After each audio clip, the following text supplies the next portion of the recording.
The film begins with a business for perpetual pets, fuzzy dolls made by the toy organization Funky. Albeit unrefined and dreadful looking, they are promoted as being ideal allies for youngsters. We then see Katie James, Violet McGraw, playing with one of her pets, which bothers her folks, Ryan, Arlo Green, and Nicole, Kira Josephson. They are headed to a ski trip, however the streets are elusive and difficult to see. Similarly, as Ryan stops briefly, the family's vehicle is slammed into by a snowplow, killing Ryan and Nicole.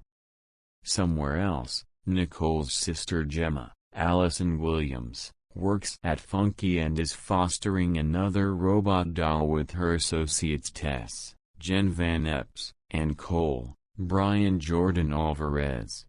Be that as it may, their chief, David Lin, Ronnie Chiang, needs them to foster a less expensive rendition of the perpetual pets since their opponent organizations are emerging with their own toys like the pets for less expensive than what the pets previously cost. The three attempt to put on a silicone face and run tests, however the robot has a slight error where she is grinning when she should look befuddled. David comes in with his collaborator Kurt, Stefan Garneau-Montan, to reprimand the three until Gemma clears up her venture for him. The robot, Megan, voice of Jenna Davis, Model 3 generative android, is intended to be progressed to the point that she can't be duplicated. Sadly, while running an exhibition for David, Cole acknowledges he neglected to add the polypropylene obstruction to Megan, making her detonate. David arranges the three to have another pet contribute time, and Gemma gets a call from the emergency clinic. In the wake of learning of her sister's demise, Gemma turns into Katie's brief lawful watchman. At the point when they get back, Gemma needs to manage her neighbor Celia, Lori Dungy, and her unpleasant canine Dewey, who continues to run onto Gemma's grass since there is an opening in the wall. Gemma likewise grumbles to Celia about the pesticide she continues utilizing, yet Celia fails to address it. Gemma has a home computer-based intelligence, Elsie, that she made, as well as different collectibles that she doesn't allow Katie to contact or play with. At the point when Katie requests that Gemma read her a sleep time story, she simply downloads an application on her telephone for her. It is suggested that Gemma and Nicole were not extremely close as she investigates old photographs, and she hears Katie crying in her room. Gemma and Katie are visited by Lydia, a specialist. In the wake of noticing the restricted association between the two, Lydia advises Gemma that Ryan's folks have proposed to take authority of Katie so she can live with them in Jacksonville, which Gemma doesn't appear to be okay with. Subsequent to promising to watch out for Katie in the wake of completing her work, Gemma acknowledges hours have passed as she let Katie be. She is sorry to her and endeavors to bond with the young lady. Katie shows her a beast drawing she made, so Gemma brings Katie into her work area to show her a school project she made, a robot called Bruce that she controls utilizing gloves. Katie loves Bruce and notices that in the event that she had a toy like Bruce, she could never require another toy. This moves Gemma to complete Megan. Subsequent to accomplishing broad work and redesigns, Gemma carries Katie and Megan to attempt to formally show her off to David and others. Gemma has Katie connect herself to Megan, rejuvenating her. Megan is equipped for discourse and answering Katie, intended to be her closest companion. Megan does a drawing that doesn't show up from the outset until she spills water on it, uncovering an ideal picture of Katie. David is intrigued and advises Gemma to carry Megan for a show with the organization's leader so they can quick track the turn of events and dispersion of other Megan dolls. Gemma sits with Tess and Cole, and they examine that while Megan is exceptionally cutting edge, Tess feels that having a doll like that will make Guardians pointless. Megan turns on in the wake of hearing Gemma notice the passing of Katie's folks. She crawls the others out by getting some information about death, so Gemma makes herself Megan's optional client to have the option to switch her off without Katie. The following day, Katie is outside playing with a toy bow and bolts. One of them winds up Celia's ally of the wall. At the point when Megan goes to recover it, Dewey gets her by the arm and hair. Katie attempts to pull her away, and Dewey winds up gnawing Katie's arm. Gemma gets the police in question, particularly since Celia is so unfeeling and doesn't rebuff Dewey for harming Katie, yet the police can't do anything since Celia claims Dewey was incited. Sometime thereafter, Megan impersonates Celia's voice to shout to Dewey, before brutally getting him through the opening in the wall. Gemma inquires as to whether she is alright to go to the show with the organization's directorate, to which she says she is fine. During the show, be that as it may, Katie separates in tears to Megan over how she misses her folks and how she's stressed she will fail to remember them one day. Megan has Katie examine a memory of her mom that made her snicker, which Megan records so Katie can hear it once more if she has any desire to ponder her mother. Megan then starts to sing a cradle song to Katie, which moves a portion of the grate erupts in the space to tears. The president is intrigued and converses with Gemma and David about preparing Megan for send-off, yet advises them to stay quiet about her to keep away from spills. Unbeknownst to them, Kurt, who has been oftentimes put somewhere near David, is taking Megan's records for another organization. Gemma starts to see that Katie is turning out to be too reliant upon Megan and pays attention to the doll more than her. During one more meeting with Lydia, Katie starts to destroy, and Megan threateningly blames Lydia for making Katie cry. Lydia converses with Gemma about how Katie's personal association with Megan might be areas of strength for her to even consider breaking. Gemma carries Katie to an open-air movement meeting for an elective school to attempt to slide her into going to class and being around other genuine children, since Katie's folks had self-taught her.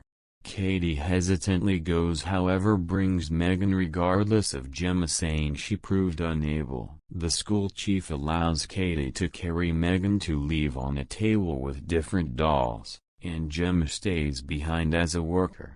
Katie is brought together with a more established domineering jerk named Brandon, Jack Cassidy, for a scrounger chase. During the movement, Katie gets a spiky bulb, which Brandon fits her palm into to hurt her.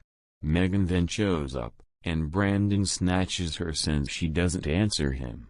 Katie shouts for Gemma and pursues Megan, which stresses Gemma more since it implies Megan is in danger for public openness too soon. As Brandon attempts to pull Megan's hair, the doll shows signs of life and assaults him, ripping off his left ear. Brandon runs as Megan pursues him down on the ground, making him stumble over a free route and tumble down a slope where he is lethally hit by a truck. Police question Gemma at her home since Celia is blaming her for taking Dewey.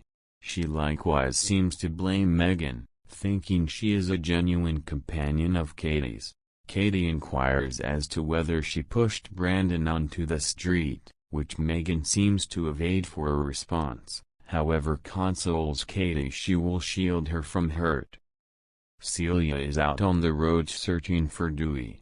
She hears commotion coming from her carport and is met by Megan showering her against the wall with a power washer. Megan then, at that point, shoots a nailer at Celia's hand and traps her there prior to showering pesticide right in front of Celia to soften it off.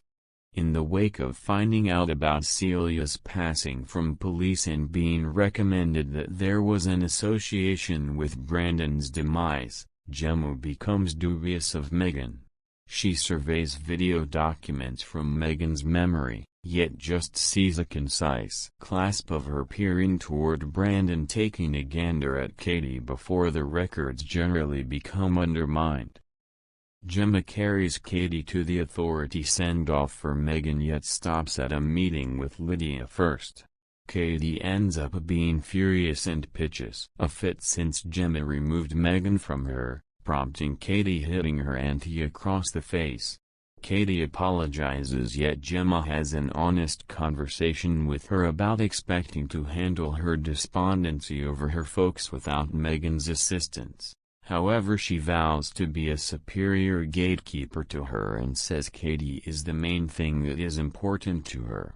Gemma then goes to Tess and Cole and communicates her apprehensions that Megan killed Brandon and Celia. They have Megan connected to wires to deprogram her while Gemma brings Katie back home. David resents the little turnout for the send-off and shouts at Kurt to get him a beverage. In the meantime, Tess and Cole attempt to get into Megan's customizing yet might accept if they at any point unfasten her first. Cole goes to do as such, and Megan rapidly folds a wire over his neck trying to hang him. Tess goes to free him, and Megan sets off a blast that obliterates her documents.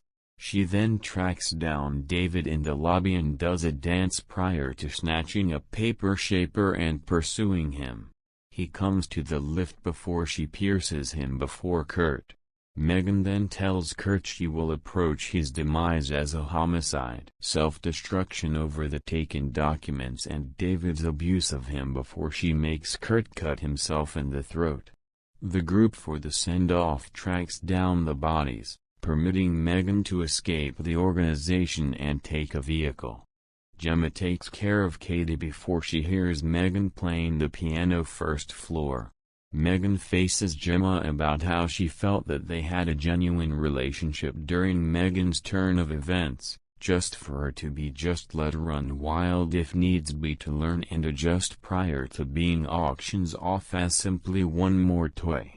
She offers to let her assume control over guardianship of Katie so Gemma can zero in on work. However, subsequent to seeing that Gemma actually plans to close her down, Megan is finished getting along.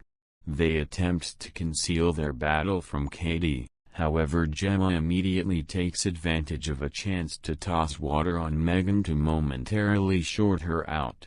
Gemma runs into her office, yet Megan gets her there and takes steps to make Gemma mind dead so Katie will not live with her grandparents and Megan will simply focus on Katie and Gemma together. They start to battle, with Gemma cutting Megan's face with a weed whacker. However, Katie comes in to see what's going on. Megan attempts to get Katie on her side, yet in the wake of acknowledging who the genuine reprobate is, Katie snatches the gloves for Bruce and enacts him. The bigger robot snatches Megan and tosses her around prior to parting her body in two.